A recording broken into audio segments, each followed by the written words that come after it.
the Everything But Politics podcast. All right. What's up, guys? Welcome back to Everything But Politics. Super special episode today, as this is episode 150. We got a great guest joining us today, so super pumped to welcome Greg Norman Jr. Greg, welcome, brother. Thanks for having me, and I really appreciate to be on the 150th podcast. Congrats. That's a big milestone for you guys. I appreciate that very much. And speaking of milestones, Greg, you're father of two now. Congratulations on the birth of your son, Knox Norman. How is it to be a family of four? It's the best thing in the world, man. I never expected to be this ingrained and involved into being a father, to be honest with you, until I became a father. It's nothing everyone can ever tell you about, nothing you ever read about. I just think it's the greatest thing in the world. So, my 1-month-old son, and I got a 2-year-old daughter, Jade. Yeah, so a lot of action in the Norman household this summer. Yeah, right before we got on, my daughter pulled out all my wires from my computer. That's amazing timing. That's awesome. So something I'm curious about, Greg. So we've been fortunate to speak to many entrepreneurs on our show. And of course, now we add you to that list. As a father of two and as an entrepreneur, how do you go about managing your time? Of course, with surfing and fitness and now being a father of two, like I mentioned, how do you go about that in your daily life? Simple answer, man. I have a great wife, amazing wife. She was my partner from 7 years on back when I was really starting up my main businesses. She went through everything with me. She was on my right-hand side the entire time, encouraged me along. And I'm lucky enough to be able to have those businesses kind of in motion with really good people working in them when we had a family. It's very, very tough to have kids. Very, very tough to start up a business. I couldn't imagine what it would be like to do a startup right now because it's so difficult. I mean, there's a reason why Geneva Convention says lack of sleep and loud noises are a form of torture, because that's what's having like a newborn is around the house, because you don't sleep. So the simple answer is I have an amazing wife who helps me on every step of the way. Amazing. So Greg, walk us through a typical day for you now that you have two kids.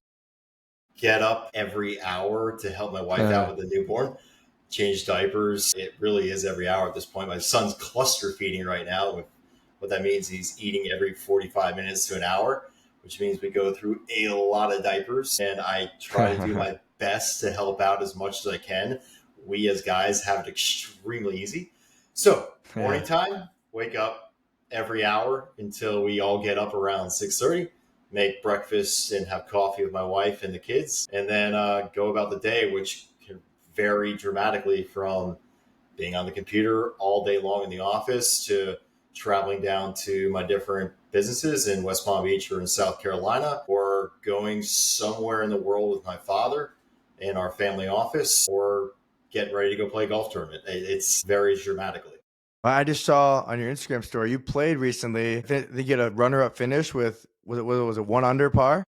Yeah, I shot 1 under par last day to get second place. Missed out a lot of putts, so didn't get first. But I've been playing a lot more tournaments lately because I just want to be a better golfer, and the only way to become a better golfer is to play tournaments, in my opinion. Yeah, totally. I played not to the same level as you, your father, but I played in high school. So I played 4 years competitive golf in high school. And I even played some tournaments in college, but it is like that different feeling, especially building momentum in a competitive round against people you've never been with, holding those 6 to 8 footers for par, building fist pump pars. Like, what was that feeling like getting back out there playing competitively? It was great, man. My first round back competitively in many years, I shot a 79, and I haven't shot a 79 playing with my friends and my father in a long time. So there's nothing like the first tee jitters of a tournament. Nothing will prepare you for it. You can remember it, right? You get up there the first day and you're shaking, you're nervous. You know it doesn't have any consequence except for yourself. But I missed it, man. Like, I missed it terribly. I was competing wakeboarding and kiteboarding growing up, and golf, and many years away from competition. So it felt good to be back out there. Amazing. Greg, what's your best piece of advice on getting over those jitters, whether it be on the golf course or starting a new business? On the golf course is repetition, and then business is repetition. You just got to put in the work. Yep. I mean, honestly, Evan, they are never going to go away. Like you talk to any competitive golfer, no matter what level they're at, they feel it the first round, first tee shot. They feel it over a putt if it makes a consequential putt. Just like in business, like when you're doing a startup, man, it sucks. It sucks indeed. I'm sure all the stories you heard across 150 different podcasts to tell you that starting up a business sucks. It's grind. Just like going on a golf course every day to go practice is a grind, but you do it because you love it. You got to enjoy the suck.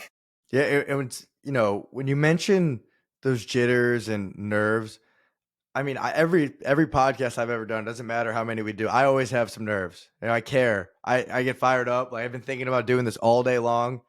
This is it. Like this is episode 150. Like this is exciting stuff. And I feel like if you don't have nerves, if you're not a little nervous, you probably don't care. 100%, man. 100%. Do you feel that way when you began? I mean, was there anything in life that you pursued that didn't make you nervous and you didn't stick with it? No, I don't think so. I like pursuing things that are very hard to do. I've watched my father do global endeavors, whether it be on the tournament or being a professional golfer or starting up LIV Golf. I mean, he tried to chase for the stars on everything he's ever done. So, and then he's also taught me a lot outside of business and golf, what to do hard things, whether it be working out on a repetition base or scuba diving down to 150 feet or surfing big waves. He's taught me how to really chase after. My cat just jumped on the table. Hey, Mando. Hey. Hopefully he doesn't come in the picture. But So funny. Good. Yeah, I saw him do hard things his entire life. So that's how I got to want to do things that always test me. Well, while we're on the topic of things that are hard, your father is in the family business. You guys have learned how to scale exponentially, globally. What have you learned about scaling, and what does it really take to forget building a business in Florida, the Southeast, but to take it global? Yeah, that's a great question. My dad, what he did is just continue on every step of the way, continue on, build relationships every chance he got, take advantage of every opportunity. If it's a fleeting opportunity and there's a 1% chance of happening, but it has a huge ROI, he chased it down the rabbit hole until he made it happen. And he always believed in himself. He had to believe himself to be a golfer. He had to believe himself to create Greg Norman Collection and Greg Norman Golf Course Design, and to put his name out there constantly, regardless of scrutiny or regardless of failure. So for him, it's just believing in himself to the core that he can make it happen. And if he continues hard enough and if he works hard enough, he's going to make it happen. And sometimes it doesn't work. Majority of times it may not work, but you just got to keep trying. Like a prime example is how many elite golfers are out there that are just so good. Like Tommy Fleetwood, for example, he is one of the best golfers out there. He's never won a PGA Tour event. You have other guys that are as good, or if not the best in the world, that never win a major, right? But they keep trying until one day it just clicks. So even if you have the best player out there like Tommy, one of the best players out there like Tommy, he's still going out there every day to try to go win a tournament. And hopefully one day it works for him, because I think the golfer will like to see him do it. But that's the key. Just keep trying over and over. That was kind of the theme with Scotty Scheffler in late 21 and early 22. And then he won at the Waste Management. From there, I mean, he's just been, without question, the best player in the world. But it's a little different in golf versus business, because I feel in golf, hard work is hard work. But in business, there's hard work and then there's smart work. So how do you put those two together and work both harder and smarter? Good people around you, 100%. My dad and Bart Collins, who is the president of his company while he was number one in the world, built a hell of a brand together, built a hell of a business together. Then in golf course design, he had Jason McCoy, who, rest in peace, sadly just passed, and Chris Campbell, who's running the company right now, grinding day in and day out, building relationships to now build over 100 golf courses around the world.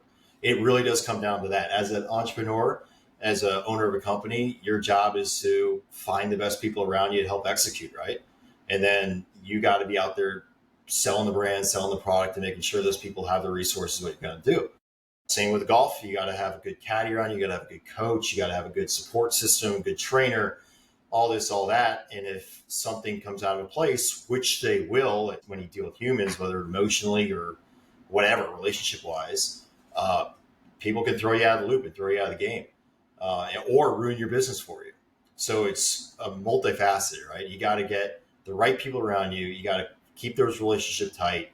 You got to make sure they are lockstep with you and get lucky. Get lucky. Now, when you talk about having the right people around you, what are you exactly looking for when you say the right people? Honesty, integrity. They have drive as well. Honesty is a big one, whether it be my father or whether it be me personally or thousands of other people out there. We're always going to come across one bad person in our life who takes advantage of you or tries to take advantage of your company or your other employees, whether it be intercompany relationships. Human resources is the hardest part about business. So, that's the hardest part about it. You got to have good people around you, and they all got to work effectively together. So I feel nowadays there are so many fashion brands on the scene. A lot of these startups, smaller brands trying to come up on the scene. Some make it, most don't make it, but some do. If you went about creating your own clothing line or brand, how would you market it today in what seems like a saturated space? Great question. Own your own distribution. That's by building your own content. I think a prime example is Grant Horvat. He is crushing it on YouTube right now. Yes. And with that, he's got his own clothing line. He's got deals with Tacoma. He's building his own wellness company with Phil Mickelson. He owns his own distribution. Back in the day, for example, how it changed so much, Greg Norman Collection, my dad's brand, the shark logo, got big because he was out winning. On Sunday, if he was wearing that shirt on a Sunday win, it would sell off the racks. Now you see what Grant or anyone else is building out there on YouTube or Instagram or social media, TikTok. If they have the audience, they have the right narrative, they have the right voice, they sell direct to their consumers. It's the cheapest way to go about it now. And I'm reminded of our other brother Ethan, Evan's twin. He's a wicked musician, one of the best. I'm reminded that in this day and age, you don't need that huge conglomerate backing you. You just can make some posts, make some good tracks, and it'll reach people. Social media marketing, whether it's through a brand, through a YouTube channel, through this podcast, is the same concept.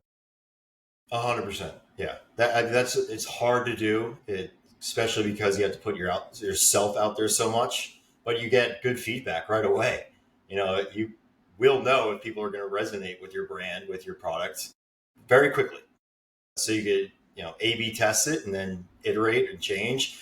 Another prime example is Bryson, right? Look how much he's changed his whole brand around. Yeah. People did not like him back in the day. Now he's the most popular golfer out there because he put himself out there, got him an opportunity to showcase who he really is rather than being filtered through a narrative of a media organization. Frankly, Phil's doing that too. Now Phil's got a voice. Phil can go on YouTube and he could talk like no one else can talk and show people how creative and what of an artist he is on the golf course and allow people to connect with him that way. Absolutely. Greg, outside of your father, who are some mentors in your life who have shaped you into who you are today? Wow, great question. Been very fortunate to meet some amazing people from my father and from everything I've done. There's a great man down in Australia, Andrew Fox. He's a absolute legend in my mind, a fantastic human being in business and in life. The way he is as a father, number one, and the way he is in his office. Man, I haven't really thought about it, but maybe should put some thought to it because a lot of people come to mind, to be honest with you. I can't get it out of who would be my top one. My father, yes, of course, but Andrew too. And a few other guys. Awesome. I want to talk about something with your father and going back to 2020, 2021 time with LIV Golf and taking on that role. Despite the name of the show, I'm reminded of like that 2014, 2015 time when it came out that Trump had a conversation with his family that he was going to run for president. And of course, what came after that. But was there a sit down within the Norman family? Your dad say, "Hey guys, I'm going to pursue this. This is going to be the next generation, the next chapter of golf, and we're going to go all in." Yeah, there was. Well, there was a long lead up to this because in the early 90s, he tried to do the World Golf Championships. The WGC is what he tried to take what LIV is today in a different level. He pursued that very hard. PGA Tour and Tim Finchin shut him down on that one. So it's been an ongoing process for him, an ongoing conversation for a very long time, how golfers need to get a better share of what the pie really is. And then he was able to find an investor to really pursue that with him, which is LIV Golf. So he did sit down with us, talk to us what it'd be. To be honest, none of us expected the amount of blowback there would be publicly. I mean, I've never experienced social media backlash to me because of what my father is doing on another golf league that I've ever experienced before in my life. It was eye-opening, but that's a tiny segment of the bad. The good far outweighs everything else, and here's why.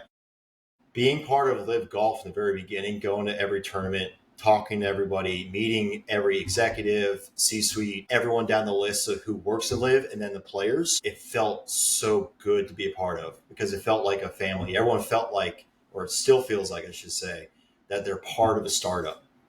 There's so much energy in the beginning. All the players, families, caddies, executives, those working behind the scenes would all talk at the clubhouse afterwards and have dinner together. Unlike anything I ever experienced before traveling on the PGA Tour following my father. Before on the tour, it was just go in, go out, eat as a family, don't interact with everyone. But on LIV, everyone would come into the clubhouse afterwards and have a beer, have a glass of wine, have dinner, have water, chit chat, and have a good time and talk about it because there's so much energy behind it. It was a startup feeling that was palpable and intoxicating. Yeah.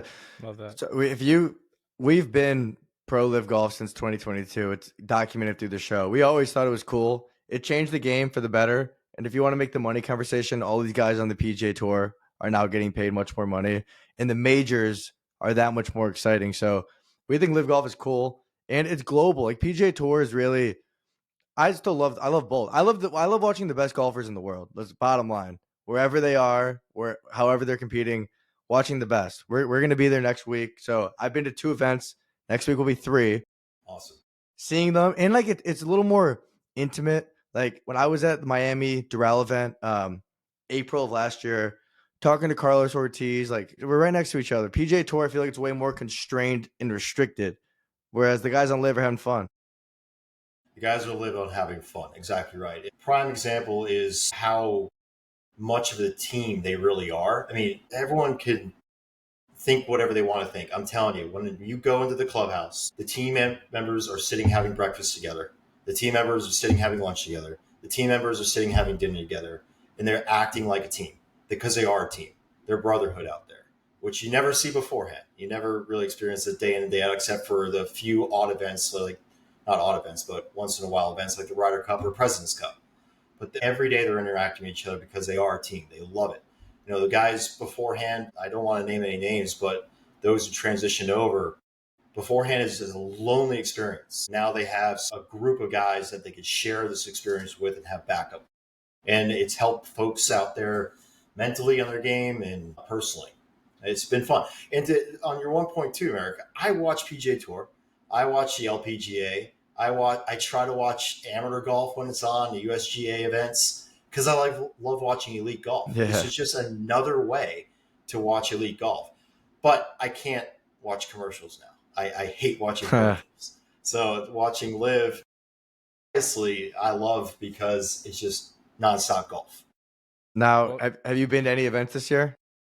No, not with my newborn. No. True. Not with my daughter. True. Unfortunately, I missed out on some of the greatest ones, which was LIV Adelaide. That was when my daughter was born. So my wife got pregnant again, couldn't travel, and then we had our boy. So I missed out on LIV Golf Adelaide. But funny story, I took Travis Pastrana around LIV Miami, and he'd never been to a golf tournament before. He wanted to come to see it because of Chase Koepka's hole-in-one at LIV Adelaide. Okay. He saw the hole-in-one. He saw the party hole. He's like, this is awesome. I want to come down and check it out. So again, it is attracting a different audience to golf. And golf is having an absolute heyday right now. Since COVID, golf has exploded. Yep. And golf viewership and broadcast is a tiny segment of that. the vast majority of folks don't really care. I mean, it's like, what was it now? 50 million people in the United States play golf. That's probably wrong. I'm off on that. But only a couple million people really watch TV. You just got to keep transitioning out. They're having fun. More people get into golf. More people will watch golf. The better golf leagues will do. I hope PGA Tour continues doing well. I hope LIV Golf continues doing well because it's going to just attract more golfers to the game. Apollo Celine's got your summer playlist covered. Check out their new bangers, Out Till Morning and Search for the Light, available on all streaming platforms. Released June 20th, 2025, these tracks are pure energy, perfect for late night drives or beachside vibes. Don't miss the songs defining summer 2025. Yeah, like you said, since COVID is when it really exploded. Like I had friends in college. I used to play quite a bit in college, but I had friends that like, oh, like come on, you're gonna spend your Saturday golfing, and now those same kids are golfing on Saturdays. And that's just I graduated in 22. That's 3 years later. All these kids are getting into it. They're mid to late 20s. They don't know what else to do. They're playing on the weekends, right? It's really exploded, and I love it because we play as much as we can. So it's good to see. You mentioned Australia, Greg. How often do you and your family get to go back there? We used to go at least once a year, maybe a couple times a year. Still got family down there in Brisbane. I see you got the Australian country right behind you. Yeah, right we there. got the That's whole good. map. Yeah, they live in Brisbane. I got great friends and family members down in Melbourne as well. I absolutely love that country. It's so great to go down there. The people are amazing. It's beautiful beyond belief. That southern coastline down the Great Australian Bight is so beautiful. The surf is fantastic. But since having a kid, haven't gone down there much. But we're planning on bringing down the family down there and meet their grandmother here soon. Okay. Well, it's interesting, Greg. So I live in Florida now. I'm in Boca. Just to give you a little context, we grew up in Indiana. Being near the beach and like ocean life, it was not a part of our life. And I know for you, it's like a huge part of your life. I've heard you in other podcasts talking about your relationship with the ocean, of course, surfing. How significant is the ocean and the beach and everything that comes with that to you? I absolutely love being in the ocean, whether it be on top or below. My dad taught me how to surf at a very young age. He taught me how to scuba dive and spearfish at a very young age. Very young. He took me down on a tank when I think I was 8 or 9. He would come up behind us and rip our mask off our head while we're 50 feet down below and we're just little kids in order to figure out how to put the mask back on and clear the air and get comfortable down there so you don't freak out and panic. I surf as much as I possibly can, kite as much as I possibly can, wakeboard, same. I think it's a great endeavor. I can't wait to get my kids into it because when you're out in the ocean, whether you're surfing or whether you're diving, you're all on your own. You have to be comfortable being all on your own. You have to be comfortable knowing the fact that probably not anyone's going to come save you. There might be something big lurking down below you. Yeah. You have to be comfortable with that. You have to learn what to do in those circumstances and trust yourself. And it's absolutely beautiful. The diving on a reef is unbelievable. It'll change your life, seeing how much life is down there. Shooting a fish at 50 feet and then eating it that night will change your life because you literally risk your life to go get that fish. Going to take our family and friends to go just get lobster in lobster season here in Florida is so much fun because everyone just enjoys the meal at the end of the night around the dinner table. Going in Florida, as you know, we could lay out stone crab traps and get our own stone crabs for free. And then you just, crack off one claw, throw the stone crab back in the trap. He'll grow back the other claw. He'll survive. Everyone's having stone crab that night, which would cost $500 at Joe's. Yeah, no doubt. Very lucky to live in Florida. Very lucky to live on the ocean. I got to say one thing. I've seen a decline in our populations around the globe, whether it be the reef population, the ecosystem. So I am very encouraging anyone to go out there and see it themselves. I say that, but on a good note, I got good friends who, like Chris Fisher, who owns a nonprofit called O-Search, suggest anyone take a look at that. It's an app you get down on your phone. They catch a shark. They put a GPS tracker on the shark fin, and then they just send them on the way. And you can track the shark as you go. He's saying the opposite because he's out there all the time. He's saying NOAA and other organizations have done a fantastic job about bringing back shark population. And if shark population is back, that means the ecosystem is back and the fish population is coming back. Endeavors and efforts of a lot of different people, not me, I don't work in these organizations, they're better people than me, are making a difference, and the ocean population is returning.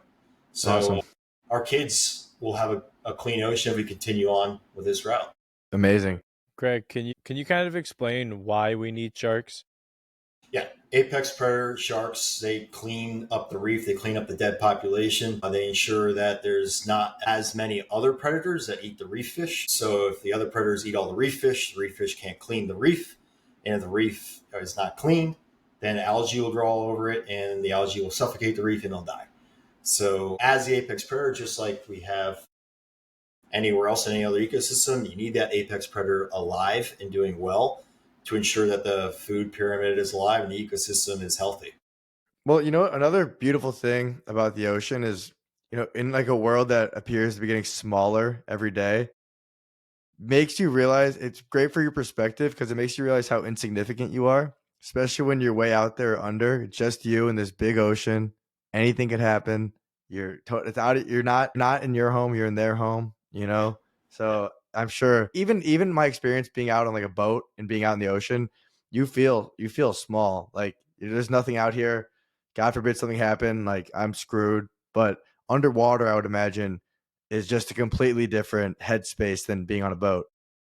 It is. Being on a boat, it feels safe, but the ocean is massive and violent. You have these Florida storms we have. You guys know them. Yeah. The ones that pop up out west over the inland that brew up and it's all black and dark.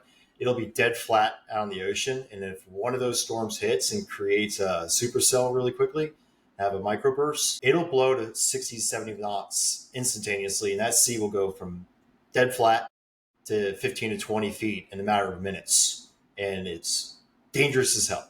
We've lost a lot of people around here before because you're just unaware of it. So you got to be careful. And then being under the water is a different level because, you are a little fish out there. Totally. Greg, have you had a moment when you've been on the water where you've seen these waves just take off and you were caught in a storm? Yeah. We ran out in the Gulf of Mexico to the oil rigs to go tuna fish. And when we ran out, it was 1 foot, 2 feet, beautiful day. And then we woke up at night and it was easy 15 to 18 foot. We had to literally ziplock ourselves into the bed using think of it as a bean bag or a sleeping bag in the tent. Mm-hmm. But you have to strap yourself down and everything is rolling back and forth. All the glass was shattered. Talking like mirrors were shattered because the boat was vibrating back and forth so much. And surf got held underwater for 2 sets on the North Shore of Maui. My leash got wrapped around the reef and I had to reach down, hopefully just luckily got it the right second to be able to take off and get to the surface, or else I would not be here talking to you. Yeah, that's wild. And then I didn't have it happen to me, but it happened to a friend. I was out kiting with him in the Outer Banks of North Carolina, and the wind switched quickly and he went flying over my head at 50 feet in the air, nearly flew over half the Outer Banks Island and landed in a tree. Oh my God. Yeah, it could happen in a matter of seconds, even on a beautiful day. You just don't know what's going to happen out there. I'm reminded of that scene in Wolf of Wall Street. Yeah. With the glass breaking and the plates going everywhere. Yeah, that's a great scene. That's a great movie. Yeah, it is. Greg, on a more positive note, tell us about your experience in the Philippines and what led to the inception of Shark Wake Park. A great friend of mine, Mauricio Abreu, he decided to get a tournament together at the Camarines Sur Wakeboard Complex, CWC for short, which is this beautiful, unbelievable wakeboard park in the middle of nowhere in Camarines Sur, Philippines. He wanted to get the best wakeboarders and kiteboarders in the world together. So to get out there is a mission. Get to Philippines alone is a mission. But to get to Camarines Sur, you have to fly into Manila, spend the night, and then take a 7-hour bus ride out to CWC, and you're out there for a week.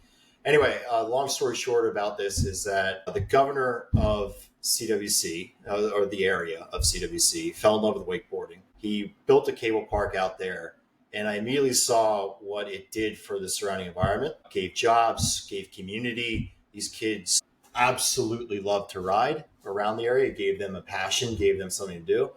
And while I was a wakeboarder back here in Florida, I was driving every day from Jupiter down to Boca Raton, Deerfield Beach, ride at Ski Rixon, which is the first cable park in the United States. I said to myself, why aren't there more of these in the United States? And so I started working at it. Knocked on the door of West Palm Beach at the Palm Beach County Parks and Recreation Department and said I'd love to bring in a wake park here to Okehilly Park. I was back in 2014. And then it took a long time to go through the RFP process. And then during that time, knocked on the door of the North Myrtle Beach Sports Complex and said, I'd love to do this. And they were very quick to get everything rolling. That was in 2016. So in 2016, we opened up our first wake park up there in North Myrtle Beach. And in 2019, we opened up the one here in West Palm Beach and been rocking and rolling ever since. It's been fun. So genuine question. I believe I've driven past your place. It's on the turnpike, correct? Yeah, right up the turnpike in Okehilly. Forest Hill, Okehilly is one of the biggest free parks to go into in Palm Beach County. So since I've like been a kid, I've always wondered, are there alligators in there? And if not, how do you keep them out? That's a great question. We get it asked a lot. The short answer is this. Alligators are cold-blooded. Alligators need to come out into the water to warm up or they'll die. So that park has a loop around it where people walk their dogs and their strollers or their kids. There's a massive amount of folks always looking at that body of water. So if they see something, they would immediately find it. Okehilly's, the park itself, has been operating a ski club in there for 27 years. So the alligators don't like the activity. They don't like it. They're quiet, sedentary, quiet animal. They'll go away. And if you look this up, you can see for yourself, there's of a alligator taking a water skier anywhere in Florida ever. Wait, repeat that? Can you repeat that? There's never been an incident of an alligator attacking a water skier in Florida. They don't like the activity. Now, you hear awful stories of, say, Disney, for example. Mm-hmm. Yes. We know that horrible story. That was late at night. That was an unsupervised lake. There was, I think it was a mom alligator next to a nest. So that's horrific. Totally. And they are a predatory animal. The short answer is we have eyeballs from us to the parks, to the police department out there, to every park goer, always looking at that lake. If there ever is an alligator in that lake, we shut it down to remove it. But they don't want to be there. That's impressive, because I remember learning as a kid, there's an alligator in every single body of water in Florida. Obviously, that's not true. It's not true. I mean, they move around a lot. When it's certain times of the year, they move to different locations. That's why they could end up in your pool. But alligators get a bad rap. They're a sedentary, quiet animal.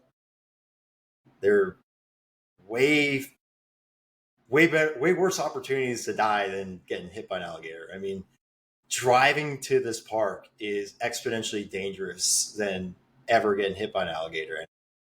On the hunt for legendary wings, Buffalo's in Bloomington, Indiana, and Carmel, Indiana has you covered. Crowned top 10 wings in the nation by USA Today, our wings are a fan favorite.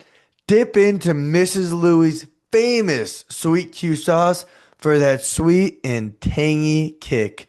Visit Buffalo's and wing it like a pro. So Greg, I want to jump back into Greg the entrepreneur, because 2019 you opened this park. A couple months later, COVID happens.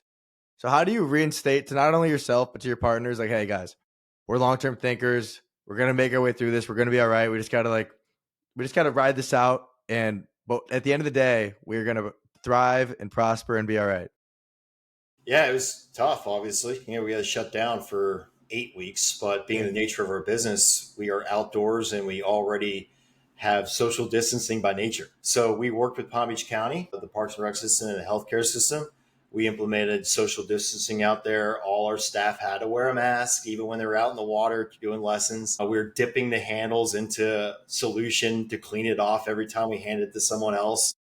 It was crazy, to be honest with you. It was tough. But we got fortunate. We were one of the first family outdoor entertainment centers allowed to be open back up in Florida. So after that, we flourished. People came out. People needed to be outside. They wanted to be outside from COVID. And this is a great way for them to get a release, physical and mental release. And the to be in best. this great state as well. Yeah, 100%. Well, Yeah. Florida was always such a great state, and then COVID happened, and they say we're staying open, which just what do you call it? It just made it even clearer how great Florida is compared to all the other states. We're very lucky to live here. Yeah. That's Yeah. for sure. It's a great place. Yeah, I mean, I lived in Martin County when Okay. I did all my work in Palm Beach County. Palm Beach County is a little bit tighter on the regulations, but Martin County was kind of wide open the entire time. That's interesting. So I moved here December 2022, coming up on 3 years. And prior to that, I went to University of Arizona, where it was like, it wasn't like here, but like it was open. And then we're from Indiana. So fortunately, we never had like a California or New York kind of living situation. We're somewhat free, but nothing like this great state, Greg. We were blessed, and moving here shortly after college, one of the greatest decisions I had ever made. And to this point, it still holds true. Yeah, 100%, man. I grew up here in Florida, in Jupiter, travel around the world. I love it here. I want to raise my family here. It's a great place to be. I'll give you a quick little story about COVID, though. Back to the ocean side. During COVID, when everything was shut down, all the boat ramps were shut down. So unless you didn't have your boat on the water already, you couldn't get your boat in the water. So we would go out and fish and dive during that time. Never seen the fish population come back as quickly as it did during those short few weeks of the boat ramps being closed down. It was wild out there. A good friend of mine, Casey Scott, went for a dive, and we saw literally every species out there in one dive, from wahoo to mahi to sharks to cobia to turtles, massive school of jacks. It was unbelievable. That's pretty cool. And now that we're back on the fishing thing, I got to ask you another question. As someone that's never gone shark diving, what are some things that are like non-negotiable? If I were to go with you, we would go under the water. What are some things I have to know, and some things that you would require of me while under? I mean, Jupiter, Florida is probably the best place in the world to shark dive, at least in the United States. Really? It's the sharkiest place I've ever been. So I can pretty much guarantee you to go see sharks out there. So if you go in the water, just chill. You know, you could be right by the boat and get in quickly if you freak out, but don't freak out. Don't splash around. Just look down and see them. They'll be all down behind you, below you, about 20 feet, just circling around, chilling out. I mean, they really are. The bull sharks are a different story. They're a little aggressive, but the rest out there, the sandbars, duskies, they're really chill and tame. It's like seeing dogs out there. The bull sharks are like a pit bull. You don't know what you're going to really expect out of them. But for you, Merrick, go out there and try it, man. Evan, go out there and try it. Have you seen, what about when you see a great white? Never seen a great white outside of a cage, only on the surface and only in a cage. If I saw a great white, it would just depend on the circumstances. If I was free diving and saw a great white, you can't freak out, man. You cannot freak out. If you freak out and splash around, they'll come to you. So am I to understand you were in a cage and a great white was right outside of it? Many great whites. Yeah, we were down in South Australia in Port Campbell, and we spent a couple of days out there diving with them. It was an amazing experience. Surface level, mid-column level. We were in a cage for 5-6 hours a day, just in the water watching them. They're beautiful and massive, man. Like, those fish are so massive and strong. One came and hit the side of the cage and actually bent the metal of the cage. You know, the cage, it's got the gap in there, Yep. One put its snout right through the gap, and its snout was like this in her head. And as it was biting the cage, teeth were falling out. So you'd like be underneath it trying to catch the teeth. Were you freaking out or just chilling? No, just chilling. I knew nothing was going to happen to me. Dude, that's hilarious. It was just a cool experience. My wife, she's a free diver as well. She did a trip over to Bahamas where she would free dive with tiger sharks. Literally free dive down on them. They'd come right at her and swim at her, and she'd have to push them away. Those fish are huge as well. But that's a kind of a different story. There's a beach over there called Tiger Beach. They're known for free dive with them and hand feeding these sharks. There's a massive tiger shark over there. It was a mother. She lost all her teeth So the only way she can eat is to go over there and get fed by humans. It's good and bad. There's good and bad lessons in all this, but you can go swim with tiger sharks over there. It's pretty wild too.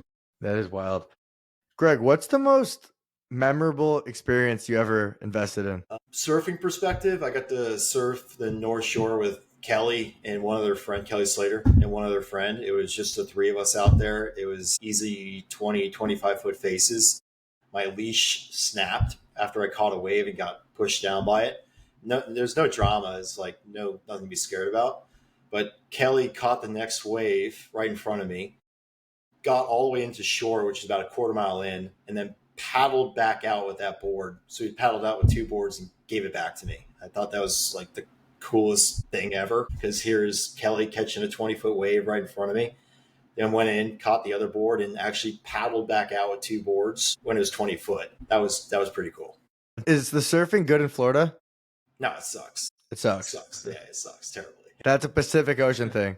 Yeah, we need hurricane to get good. Even if it's like a hurricane comes by, everything's got to line up perfectly to get good. Which is why we're trying to build a surf pool here. Hopefully we'll get a surf pool here very soon, if not in a few years. Okay. We got to talk about Web3 a little bit. I know you have vast knowledge in that space. We're not quite as well versed, so bear with us. Greg, question for you though, 2025, NFTs were kind of the craze, peak COVID, right? Right around that LIV Golf time, right around the golf craze time, 21. Where do you see the future of NFTs, let's say in 2030? That's a great question. I don't think anyone's really cracked the code on it. I mean, the NFT craze happened pure of speculative hype bubble. People were chasing after a shiny gold object to go try to make money. And they are still working now. I mean, CryptoPunks, for example, is one CryptoPunk still worth about $200,000. It's worth 2 Bitcoin. Now, not all of them are doing good. Some are doing bad. Some are gone forever, just like startups. But the NFT craze was just really driven by hype. Just like most crypto is really driven by hype. Now, NFT technology still has a lot of fundamentals behind it, which could really unlock a lot of use cases. For example, I believe it's California, but in California, they're transitioning all automobile licenses in Ds, I think, onto the blockchain as an NFT. Tickets, for example, are fantastic use cases for NFTs. For example, you go buy a ticket to Chris Stapleton, you can't go to the show, you want to resell it.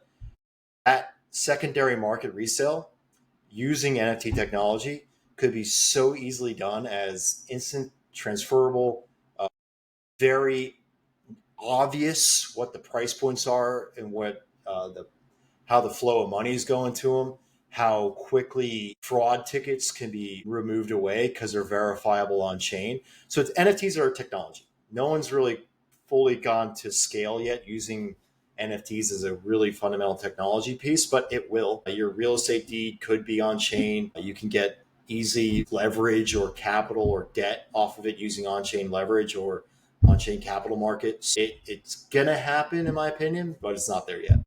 And to keep this as simple as possible, how would you differentiate between centralized and decentralized? Most things out there are centralized. For example, your banking institutions, all banks in the United States, normal financial banks, there used to be millions of them out there, but now they're all consolidated into about 4 or 5 major institutional centralized banks.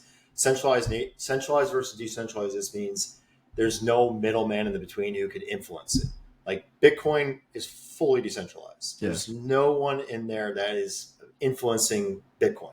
It's just out there existing, as opposed to Ethereum is a decentralized network, fully decentralized network. Centralization has people in it, manipulating it, moving it, or influencing it in a good way or a bad way. Decentralized means no one's in there. Do you see a world where Bitcoin, Ethereum, and others become centralized? There's an argument as someone like a Michael Saylor keeps accumulating more Bitcoin, he could centralize it. Michael Saylor, in my opinion, his thesis is to create a Bitcoin bank where everyone can take leverage off of it, get debt off of it, et cetera, just like a bank is doing now. That's a proposition that could be foretold that's happening in the future as he keeps accumulating. Don't know. Say, for example, that a nation state wants to keep buying up Bitcoin and controlling it. Mhm. Then you could have a centralized nature where they could vote. If you have the hash power, you could vote on how the consensus goes on Bitcoin. If you have that, then you can control where the network's going to go and how it's going to change over time. I don't know if that's going to happen. I don't know if that's a high probability or low probability. As of right now, I don't see that being a high probability in the future, but it could happen. So interesting. That world is fascinating, and it becomes more fascinating every week, every month. It just continues to evolve. You know that better than us. Greg, you're awesome, man. Thanks for joining our show. This has been a blast. Merrick, Evan, thanks for having me on, guys. It's been fun. Greg, anyone that wants to keep up with you, Sharkwake Park, anything else you have going on, where's the best place to find you? On X, Greg Jr. Norman. Someone took Greg Norman Jr. already, so Greg Jr. Norman. Awesome. Awesome. All right, guys. Appreciate Appreciate you guys. We'll see you next Monday. Thanks a lot. Thank you.